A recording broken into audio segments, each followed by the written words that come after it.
صلى الله على محمد صلى الله عليه وسلم صلى الله على محمد. Assalamu alaikum. Welcome to my journey to Islam. May God's peace and blessings be on all of our viewers.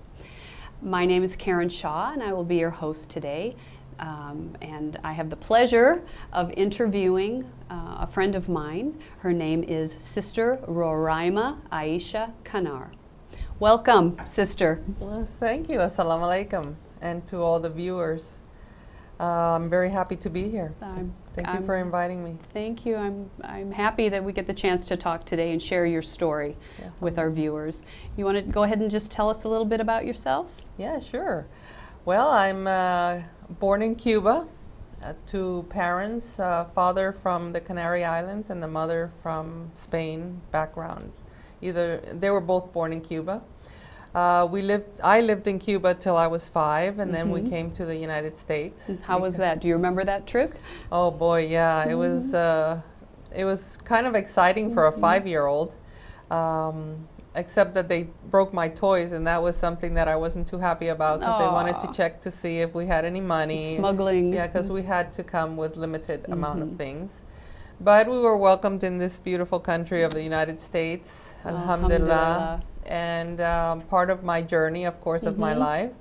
And we were very happy in Miami. We had a tough time, you know, being able to survive for a while, but everything, God willing, came along. And did you have any family or friends here when I you had came? no family. No, we were we're a big family, but we weren't close together. We were basically father, mother, brother, and grandmother, and myself. Okay. And we came here. My brother is 10 years older than myself, and he wasn't really a close friend because we had too much age difference. But it was okay when we came here to the United States. So what was your new childhood like in America? Well, we found a little bit of culture difference. My father was very strict in our home. And here the kids were more free to run around and do things on their own by themselves. So that right there was a little bit of a shock to me, and especially that I couldn't do what the other kids did. But that was okay. I respected my father and my mother very much, and we did a lot of family things together, so we were fine. Did you have religion in your life as a child? Through my mother, yes. My mother was a very religious woman. Very God-fearing. Everything that happened was through the will of God, and that spirituality she instilled in me, and I thank her every day for it. Alhamdulillah. Yes, I went to Catholic school for 12 years. Okay. Until I graduated high school, and some people say it's a terrible experience, but to me it was a wonderful experience. I had very good friends with the sisters. With the nuns? Yeah, with the nuns. The religious people to me were always closer to me. I felt I could trust them, and that I could, I don't know, I guess I felt they had more things in common with me than most other people. So did you always have faith as a child? And I needed it to survive. You had a connection with God? It was something that I couldn't live without. Okay. And it was very important in my life, and I wanted to keep it in my life. Even through my teenage years, it was important for me. Tell me a little bit more about the nuns. What did you like about them? Well, I respected them for being so close to God and being very caring. Their dress, I loved the way they dressed and that they covered, and they had beautiful flowy fabrics. I guess that called my attention at some point. And they're wearing their and hijab, their hijabs that they were wearing. Right. And also, they were very caring with people, charitable, and all of that was in me, and I like to share with them to do those kind of things. At some point in high school, I wanted to be a nun too, right when I was getting ready to graduate. You thought about becoming a nun? I thought of becoming a nun. And what happened? Why didn't you? Well, I told my mother, thinking that I was going to give her the biggest gift of my life. And it was a big shock for her because she said that she almost started crying, telling me that she wanted grandchildren and she wanted me to get married and have a wedding, and I wasn't going to have it at that time. So I said, well, I can't do this. And I think at that moment I started questioning my religion and really what being spiritual was versus the type of life that I needed to lead. And then I said, well, maybe I'll be a missionary in Africa. And that also made her very upset. I guess she didn't want me away from home or away from being close to them. So then God sent me some people from Saudi Arabia and from Syria that I met in the University of Miami. And through this relationship, I was able to, find Islam. I was given a Quran. I read. They gave me a lot of different books. And later on, I started having interaction with the family of these two boys that I met in the university. They were boys. But to me, in my life, it was okay to have friends that were boys. So God sent me their mom that was always coming in from overseas, even though she didn't speak English.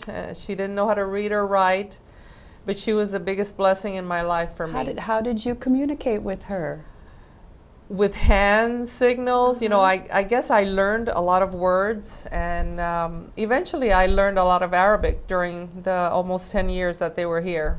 You're so lucky. I started traveling with the family, with the ladies of the family, of course. Whenever they went to Saudi Arabia, whenever they were in Saudi Arabia, I'd visit them. I went to Syria, I went to Lebanon, Now let me ask you, were you Muslim already at this point? When I first met them, I wanted already to become Muslim because I found in Islam that Islam was a religion between God and myself, and no one else had to judge me. Therefore, whatever I did, whatever I thought, whatever I felt, God knew what I was feeling and thinking, and that was very important to me. How was that different? How was Islam different from your Catholicism that you had practiced as a child? Well, in Catholicism, I felt that I had to believe a lot of things that had no logic to me. There was no explanation. I tried for at least 2 years. When I first started studying Islam, I tried for at least 2 years to go see priests to get answers to many of my questions, and they had hardly any. Can you give us an example of some of those questions? Well, something like, why would I have to go confess to a human when a human sins just like myself? Why would he have the power to forgive me? Jesus had power to forgive, but he was a prophet, or he was when we were in Catholicism, to us he was God. So of course he could forgive, but why a human? Who gave them a power? Also, you were supposed to believe in the 7 sorrows of Mary and the Holy Spirit and the Trinity. Which there was no logic behind the Trinity to me. How could one person be the same as God, be the same as the Holy Spirit?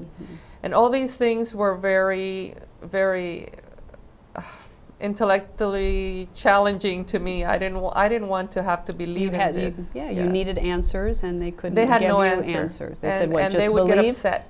No, they would get upset and say, are you a Catholic? What's the matter with you? Why are you questioning? Yes. And then they told me that I would be excommunicated from the church if I decided to not believe in these things. So, and that was a very powerful word for Catholics. Sure.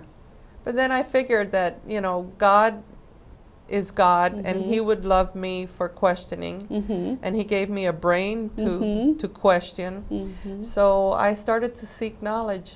And God blessed me with a Quran, which had every answer to every question that I had. So there you found your answers. And there I found my answers. And then he put the right people in your path to help you. Yeah, it was tough because the way of life that we had at that time, we felt it was very moral and very religious and very, because we went to church on Sunday and we gave charity to the church, not to the poor people, but to the church. And at that time, we thought we were perfect, you know, even though we wore low-cut dresses and minis or shorter skirts and nothing, there was no limit to what we would do, even to the point that we could go to church without sleeves. And I would ask myself, if you're going to God's house, how can you go uncovered? You know, how could you be so disrespectful when you wouldn't do it in front of your father, maybe, or your uncles? So all these little things I started questioning, and I found the answers in Islam, and I felt comfortable that I wasn't the only one that was thinking this way. Alhamdulillah. Alhamdulillah, yeah. And you traveled, you said you traveled with this family. Yes. And their extended family. May Allah bless them all, yes. Have cheap trips, you know, so every time they were in a specific location, they would tell me, come on over and stay with us. And it was wonderful. They treated me like if I was family. And they taught me a lot. I saw their way of life, and it was a way of life that was very similar to my home life, you know. And I felt that I was loved, sincerely loved by them. And this helped me a lot in Islam. It was also, they taught me, they brought me back to having the haya that we're born with, or the shyness that we were born with. Because we tend to lose that when we're not Muslim, or even some Muslim can lose it too.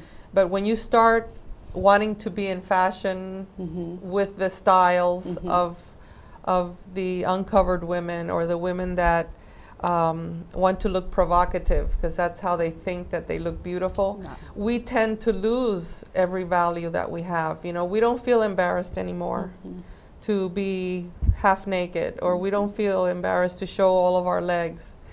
And we don't reason, you know, that all these things are things that God has given us, and they're private to us, and we don't need to share with other people. Yeah, I was raised that way too, so I remember that.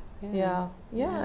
And really, they make a place because they were also loving and caring with me. Alhamdulillah. It was something that was so how special. Beautiful! How beautiful! You really got the support and family and friends and a physical journey, not just a spiritual journey, but you were taken physically to visit these wonderful and it places was something and that see I it for didn't, yourself. And I didn't know that this was going to lead me to Islam that way. You know, I just thought they were friends, and we were going to have fun, and they were just nice people that were different and fun-loving. Because at that age, in the 20s, you just want to have fun. Of course. You know, that's all you think about. Okay. Nothing else is important. Yeah.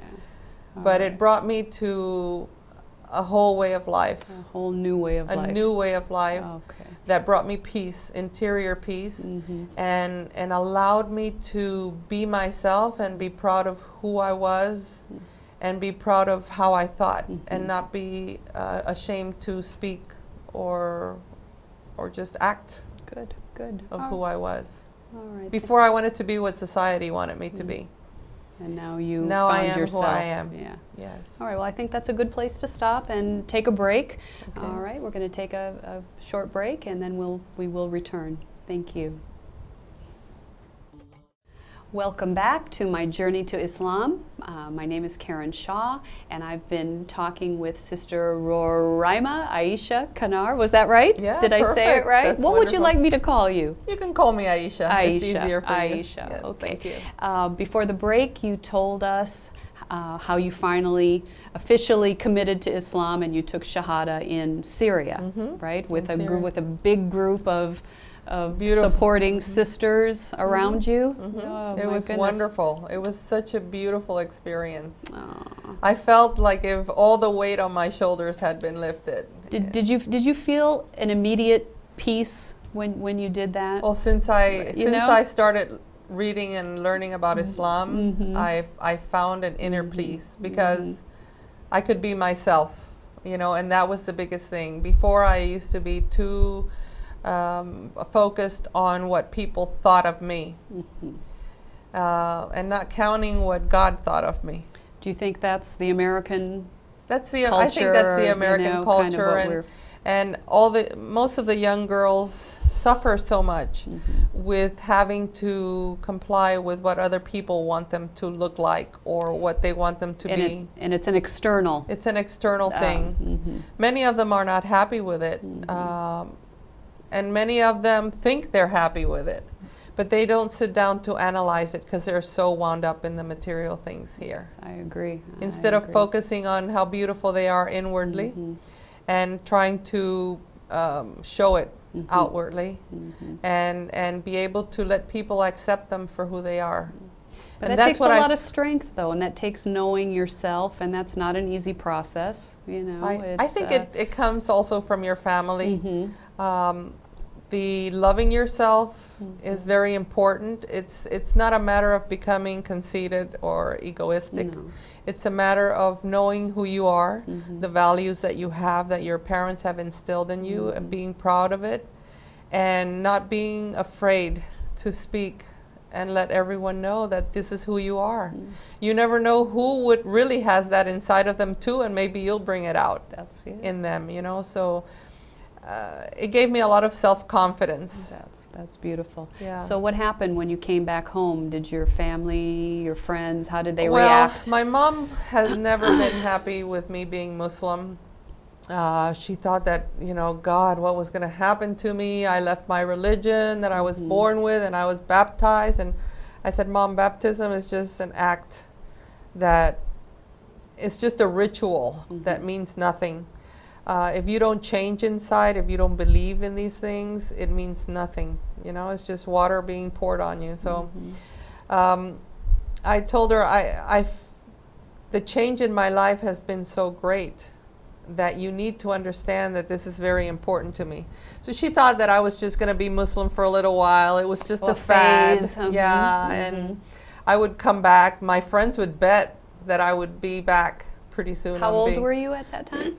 Well, at that time I must have been maybe 25. Okay. Around 25. And I still did not wear hijab. Hijab was the last step that I took. But I kept on learning more about Islam and changing my ways, you know, seeing the beauty in it and seeing the value that it gave me inwardly.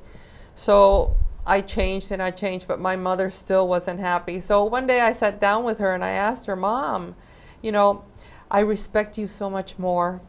I love you so much more. The obligations, before I never wanted to even be with you and Dad because it wasn't cool to be with you. I wanted to be just with my friends. My responsibilities have changed in my life. The loves in my life have grown to be who they really should be. Don't you see this in me?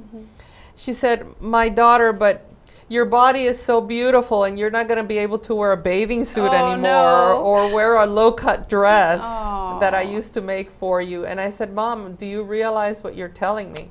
That there's no value in the things that you're telling me.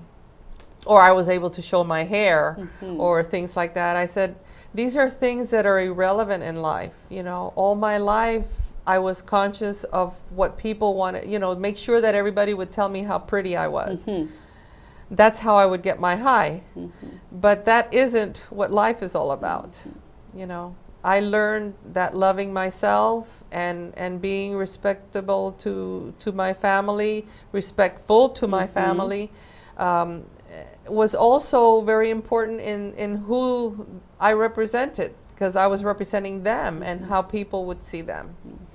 So she still didn't want it. She wasn't happy with it. She thought that, I kept on thinking that it was a fad until I married. Eventually after... Oh, tell us about that. Well, after 10 years of being Muslim, I had a Cuban girlfriend that worked in the airlines, in the Eastern Airlines at that time. I was working for another airline. And she thought that I was crazy because every time she would invite me to go to the movies or go to clubs, I would tell her no, I couldn't, you know, or she wanted to introduce someone to me. I would say, no, I can't unless it's from a religious family or someone that would recommend me someone. So she said, you know what? Come on over my house and have some coffee with my parents. I didn't even know she lived with her parents, but she did. So we went to have coffee at her house, And she had met a Turkish boy that had been importing. She worked in cargo department and imported things, and she had saved him money. So when she saved him $1,000, he was so happy. He invited her to dinner to thank her. And she saw that he was too formal. He was very respectful. She was flirting with him and he wouldn't pay attention to her. So she calls me the next day and she says, you know what? I met a Sunni boy. And this boy is as weird as you are. I'd like to introduce him to you. So I said, okay, if it's in your parents' house, we'll do it. So we went to have coffee at her house. And she introduced me to my husband, which he wasn't very religious at the time. You know, he was wearing his little shorts from playing tennis, and here I am covered up to my feet with my hijab. And it was a total opposites. We were total opposites. But I felt he was a kind man. I felt he would be a faithful husband. Just from that first meeting, he was such a sweet person. So we married 3 months after. Alhamdulillah. His mother came from Turkey. He went to ask for my hand with my dad, which my dad was in shock. Because you know, in the other culture, you just fall in love and tell your parents who you're going to marry. So, alhamdulillah, we've been married almost 28 years, and we have 3 children. 3 children. Yes, thank God. Alhamdulillah. Yeah. So how do you, how does your faith, you know, how in your family, with raising your children? Wonderful. It's wonderful. Well, first of all, with the faith, you realize the miracles of God that He gives you. You know, you're more conscious of a woman bearing a child, how it comes about in you, how you carry it. All these little things are more obvious to you now. Before, you take it for granted. Do you feel more grateful? I feel more grateful for what God has given me.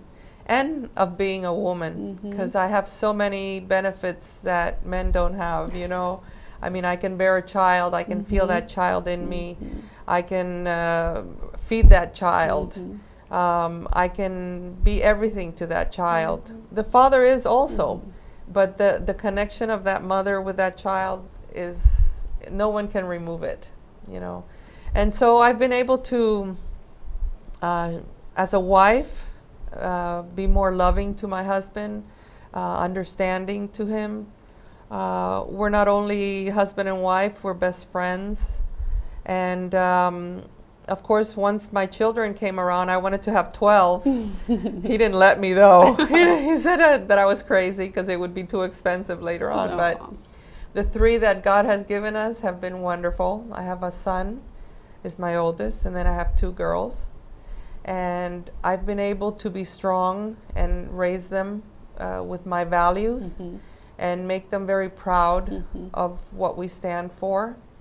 Islam has changed my life totally, and it has made me so proud of myself that I've been able to love God so much and be pleasing to Him, and everything I want to do is to please Him. And I've transferred that to my children, and even my husband, I've taught him a few things, believe it or not, even though he came from a Muslim country. But and I did not. But you helped him. Yeah. Yes, that's what marriage is all about.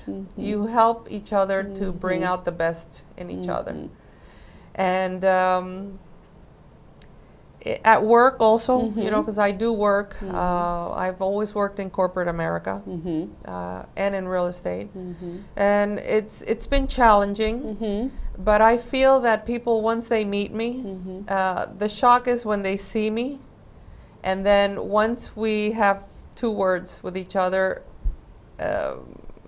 they feel like if we've known each other forever, you know, I'm because sure of the respect and the yes, and the I'm kindness. sure you have answered a lot of questions about Islam, that you've helped to, you know, dispel some of those misconceptions that people have. Well, after 9/11, there were a lot of Spanish people that were very biased towards Muslims. Not many of them know when they first see me that I am Spanish, that I speak fluent Spanish. And they have comments that sometimes does irritate me.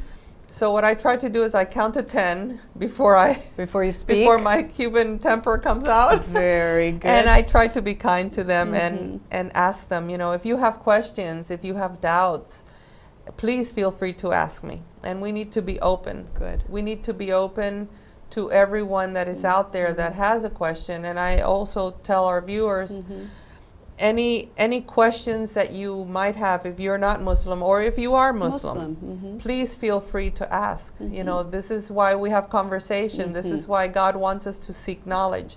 And I think every meeting with everyone, you learn something new. Yeah, we all have things to share. We all have things to share. And we can all grow together. Absolutely. You know? Yeah. And Islam is something that has been the most wonderful thing in my life. It's been like if I had a total blood change in my system. And my way of life has become so simple to me, so easy to me, that I really don't even remember how my life was before, and I don't desire it a bit. You know? So your life is different than it was before. Oh, yes, definitely. It's better. You still feel connected. You feel more connected to God. Oh, more definitely. Connected to God. Oh, well, the connection is every second of my life, because everything I do, I analyze to see if it's something that God would want me to do or not. And if it's wrong and I still want to do it, I pray real hard for God to take that desire away, you know, keep the devil away. And that's how I've taught my children also. And they're very happy to be Muslim. They're very proud to be Muslim. And they love everyone, you know, and everyone that wants to know about Islam, they're more than open to speak about it. And not with the intention of conversion or reversion, with the intention of just getting to know each other. The important thing is to know each other and respect each other. That's what the Quran tells us. Yes. Yeah. And that's how we become a peaceful, loving community. Yeah, we have to live together. Yeah. Have you read any good books that have helped you along the way? Anything you would recommend? Or? In Islam? No, I tend to stick to my hadith and my Quran. All right. The books can always be misleading, maybe, because you don't know who, unless you know the authors. Well, what do you think? But al-Hikmat, you know, I tend to see the views of Mulana Shafat. I love to see his, you know, his speeches, his recordings, his khutbahs. I read a lot of what he writes about. He helps me and he answers a lot of my questions, and that's very important to me. Because maybe some people, you know, don't know we're not all knowledgeable. Well, that's it. Yes. You know, so you need to, and as you're seeking knowledge, we must respect the people that have taken the step to learn more and to have the experience with more people than we have, you know, and they can always guide us in the right path.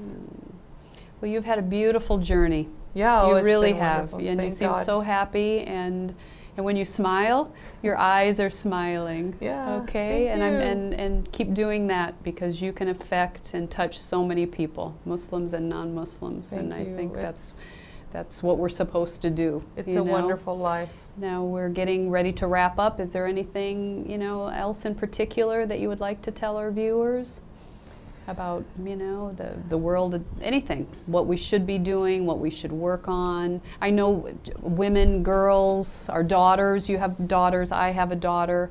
I know that's real important to you. I think daughters should take, well, the biggest step in their life is to be proud of being Muslims and proud of being who they are, and help their friends all become close to Islam or learn the values that are within Islam, because they have to be able to be mothers later in their lives, and that's so important. And be close to their friends, be there for them, you know, be they Muslim or not. It's something that's very important in Islam. To support, to listen, yes, it's and not help only to each other give materially, it's to give spiritually and emotionally.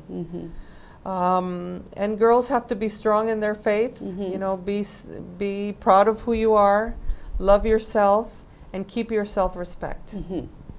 don't allow to lose that. I think that's the most important thing that the girls must remember.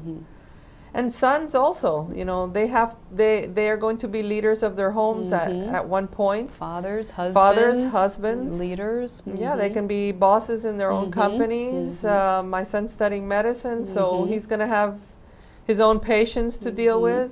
And with everyone that you come in contact with, you're going to touch in some way, you know, emotionally. And you have to be someone special that they'll always remember you. You don't have to be in the history books. You just have to touch people's hearts, and they'll always remember you. Yeah, that's very important. Yeah. Well, thank you so much, You're welcome. Sister Aisha. It was wonderful talking with you. been a Thank you for pleasure. sharing your story with us. And I hope you can come back again, and we can talk some more. I'd love it. Okay. You know, I know love we can to talk. We're not done. We didn't get to finish, but we ran out of time. We'll be back. Thank you. Thank you so much. Assalamu alaikum. صلى الله على محمد صلى الله عليه وسلم صلى الله على محمد صلى الله عليه وسلم